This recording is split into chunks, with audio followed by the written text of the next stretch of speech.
Vehicles MB vehicles MB vehicles MB vehicles తీసుకున్న నిర్ణయం తీసుకున్న నిర్ణయం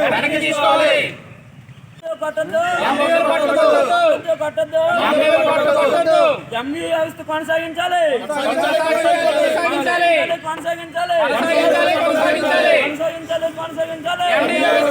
కూటమి ప్రభుత్వం అధికారంలోకి వచ్చి రమారమ్మి 10 నెలలు పైచీలకు అవుతూ ఉంది. మరి వారు ఇచ్చినటువంటి హామీలు సూపర్ 6 అని ఎన్నో మాటలు చెప్పి అవి అమలుపరచుకుంటా ఇప్పుడు వరకు అవన్నిటిని పక్కన పెట్టి ఒక్కొక్క విధ్వంసం చేస్తూ ఉన్నారు. ఒక్కొక్క ఇష్యూని ఇంతకుముందు మంచి కార్యక్రమాలు అన్నిటిని కూడా రద్దు చేస్తూ ఉన్నారు.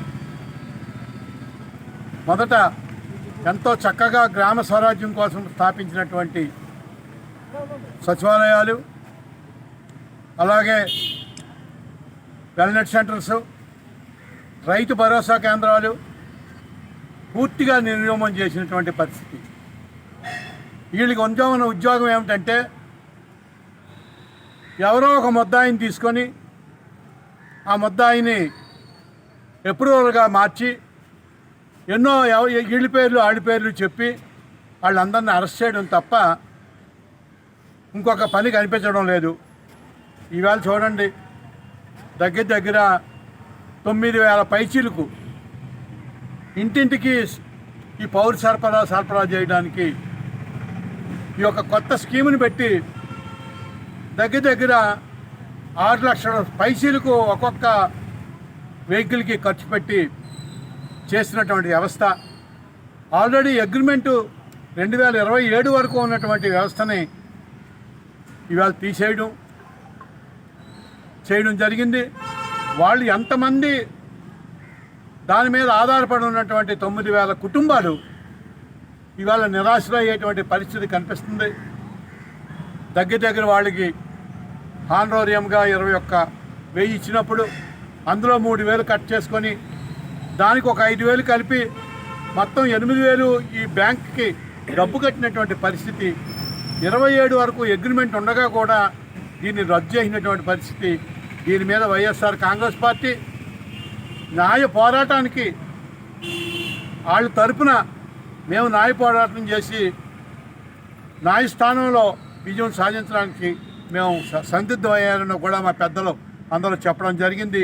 ఏదేమైనప్పటికీ వీటి మీద కాకుండా వాళ్ళు ఇచ్చినటువంటి హామీల మీద బుర్ర పెట్టాలని నేను మనవి చేస్తా ఉన్నాను. అందరికీ నమస్తే అండి. ఈరోజు మా ఎండి వ్యవస్థ స్టార్ట్ చేసి 2021లో మన జగన్మోహన్ రెడ్డి మాజీ ముఖ్యమంత్రి వారిలో ప్రవేశపెట్టిన పథకాలండి ఇది కక్షపూరితంగా మాకు 2027 వరకు అగ్రిమెంట్ ఉండగా మమ్మల్ని ఇలా అర్ధాంతరంగా రోడ్డు మీద పడేయడం అనేది ఈ కూటమి ప్రభుత్వానికి మంచిది కాదు. మాకు 2027 వరకు మాకు అగ్రిమెంట్ ప్రకారం మా ఉద్యోగ భద్రత ప్రకారం మాకు ఉద్యోగ భద్రత కల్పించాల్సిందిగా ఈ కూటమి ప్రభుత్వానికి చెప్తున్నాము. అలాగే ఇందులో 9,260 మంది రాష్ట్ర వ్యాప్తంగా మా కుటుంబాలు ఉన్నాయి.